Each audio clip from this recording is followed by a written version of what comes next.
നമസ്കാരം. കുറച്ച് ദിവസങ്ങൾക്ക് മുമ്പായിരുന്നു നടി ആക്രമിക്കപ്പെട്ട കേസിലെ പ്രധാന സാക്ഷിയായ ബാലചന്ദ്രകുമാർ അന്തരിച്ചത്. കുറെ കാലമായി വൃക്ക സംബന്ധമായ രോഗത്തെ തുടർന്ന് ചികിത്സയിലായിരുന്നു. തുടർന്നാണ് അന്ത്യം സംഭവിച്ചത്.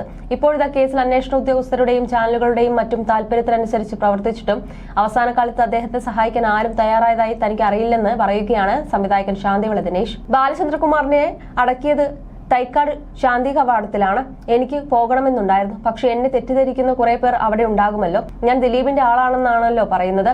അങ്ങനെയല്ലെന്ന് എനിക്കല്ലേ അറിയൂ. ഞാൻ ബാലചന്ദ്രകുമാറിന്റെ മൃതദേഹം കാണാൻ ചെന്നാൽ കളിയാക്കാൻ ചെന്നതാണെന്ന് ഒരുപക്ഷെ ചിലർ പറഞ്ഞേക്കാം.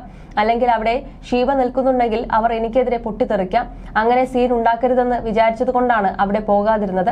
ബാലചന്ദ്രകുമാറുമായി എനിക്ക് ഒരുപാട് അടുപ്പമുണ്ടായിരുന്നു. അതായത് പിക് പോക്കറ്റ് എന്ന സിനിമ നടക്കുമെന്ന് ഉറപ്പുണ്ടായിരുന്ന കാലം വരെ നല്ല സുഹൃത്തായിരുന്നു. അത് കഴിഞ്ഞ് ദിലീപിനെ ശത്രുപക്ഷത്താക്കിയപ്പോഴാണല്ലോ മറ്റു ചിലരെ കൂട്ടുപിടിച്ച് എനിക്കെതിരെയും തിരിഞ്ഞത്. അതോടെ ഞാനും അദ്ദേഹവുമായുള്ള ബന്ധം അവസാനിപ്പിച്ചു. അല്ലാതെ എനിക്ക് എന്തിനാണ് അദ്ദേഹവുമായി പിണക്കം? കുറെ കാലം എന്നെ ആവശ്യമില്ലാത്ത കുറെ തെറികൾ അദ്ദേഹം പറഞ്ഞു.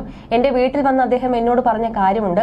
ദിനേശ് ചേട്ടാ, ദിലീപ് സാറിന്റെ കയ്യിൽ നിന്നും ഞാനൊരു 10 ലക്ഷം രൂപ വാങ്ങിത്തരാം. ചേട്ടൻ വാടക വീട്ടിൽ കഴിയുന്നു, വർക്കുകളൊന്നുമില്ല, ജീവിക്കേണ്ടേ എന്നായിരുന്നു അദ്ദേഹം ചോദിച്ചത്.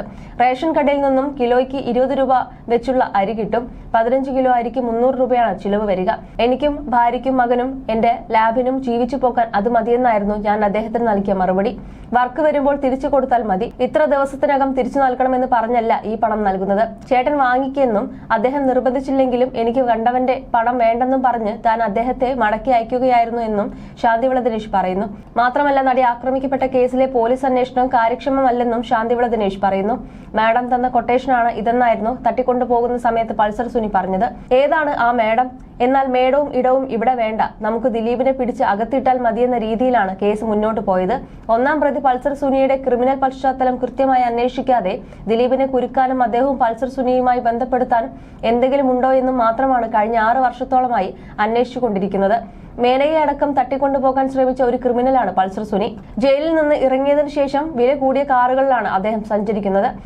എങ്ങനെ ഇദ്ദേഹത്തിന് ഈ വില കൂടിയ കാറുകൾ സഞ്ചരിക്കാനാവുന്നുവെന്ന് അന്വേഷിച്ചാൽ തന്നെ ഈ കേസ് തെളിയും. സുപ്രീം കോടതി വരെ പോകാനുള്ള ചിലവ് നൽകിയത് ആര്? ഈ കാറുകൾ ആരുടേത്? വാടകയാണെങ്കിൽ വാടക കൊടുക്കുന്നത് ആര് എന്ന് അന്വേഷിച്ചാൽ ഈ കേസ് തെളിയും. എന്നാൽ പോലീസ് അന്വേഷിക്കില്ല. അതൊന്നും ഈ കേസിൽ പെട്ടതല്ലല്ലോ. നമുക്ക് ദിലീപിനെയല്ലേ വേണ്ടതെന്ന് പറയുമായിരിക്കുമെന്നാണ് ശാന്തിവിള ദിനേശ് പറയുന്നത്. You're watching me on metromatney.com. metromatney.com. Subscribe for more videos. Subscribe for more videos. Subscribe here for more videos. Subscribe now. Thank you.